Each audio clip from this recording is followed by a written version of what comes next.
ముఠామేశ్వరి గారు పరిగెత్తున్నారండి. ఈయనంతా అంతా phone magic మాట. వీళ్ళంతా రేట్లు పెంచుతారు. అది కూడా పరిగెత్తేసాడండి. ఈయన ఇప్పుడు ఏ ముఠామేశ్వరి ఏం చేస్తారంటే ఒక ధర చెప్తారు, కూలోని వాళ్ళు పని వాళ్ళని పంపిస్తారు కోత కొట్టడానికి. వాళ్ళు వచ్చి శుభ్రంగా 9ంటికి వచ్చి చక్కగా బాక్సులు తింటారు. బాక్సులు తిని ఎంత పొలం సైజు రైతు పాపం 3 ఎకరాలు చెప్తాడు. లేదు 4 ఎకరాలు ఉంది, ఎత్తే 500-1000 రూపాయలు ఎక్స్ట్రా అయితే మేము కోస్తామంటారు. ఇది అంటే జరిగింది. నా అనుభవంతో చెప్తున్నానండి. అది సరే, రైతు ఎందుకురా బాబు, ఈ మళ్ళీ రేపు పొద్దున ఏమైనా మేఘాలు బాగా వానదేవుడు వర్షాలు కురిసేస్తే మళ్ళీ ఎందుకు మునిగిపోద్ది, ఎందుకు వచ్చిందిరా బాగా ఏం చేస్తారో గతి రాక ఒప్పుకుంటాడు. వీళ్ళందరూ ఏంటంటే ముఠా మేస్త్రులు రేట్లు పెంచుతాం, తగ్గిస్తాం, అంతా వీళ్ళ చేతిలో ఉంటుంది. అది అట్లీస్ట్ వీళ్ళు సంపాదించేది నెలకి కనీసం ఒక 50,000-40,000 సంపాదిస్తారు వీళ్ళు. నాకు తెలిసిన వరకు ఈ రోజుల్లో డిగ్రీ చదువుకున్న కూడా బీఈ కంప్యూటర్ సైన్స్ కూడా వాడికి ఎవరికి ఉద్యోగం కూడా ఉండలేదు. అది సో నేను నేర్చుకుంది ఏంటంటే మన దేశంలో అసలు చదువు లేకపోతేనే బెస్ట్.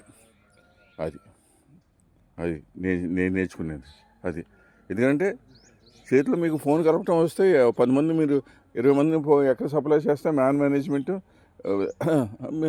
మీరు హాయిగా కూర్చొని చెట్టు కింద కూర్చొని మీరు just mix the numbers, that's all. Okay, ఇది రైతు పరిస్థితి అండి.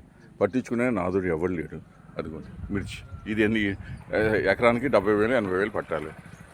అది చేతికి ఎంత మిగులుతుందో ఏందో తెలియదు. టమాటా ఉంది ఎకరానికి 50,000 అవుతుంది. టమాటా 50,000. ఆడు పాపం రైతు పాపం మరి బ్యాక్ బోన్ పెయిన్ వచ్చేస్తుందండి. మందు కొడతా ఉండాలి, భార్య ఏమో నీళ్ళు పోతూ ఉంటుంది, అర్థం బ్యాక్ పెయిన్ వచ్చేస్తుంది, డాక్టర్ చుట్టూ తిరగాలి.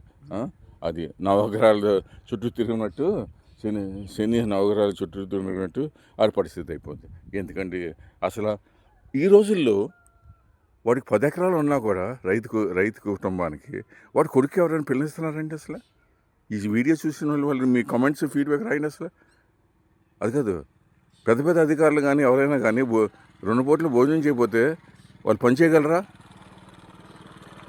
అసలు వాళ్ళు పని చేయగలరా? మీరు కామెంట్స్ పెట్టండి చూసిన వాళ్ళందరూ. నేను నిజం మాట్లాడుతున్నాను, అబద్ధం మాట్లాడుతున్నారా, లేకపోతే నేను నా పొరపాట్లు నేను సరిదిద్దుకుంటాను. నేను ఒక రైతు కుటుంబానికి వాడికి 5 ఎకరాలు 10 ఎకరాలు ఉన్నా కూడా చక్కగా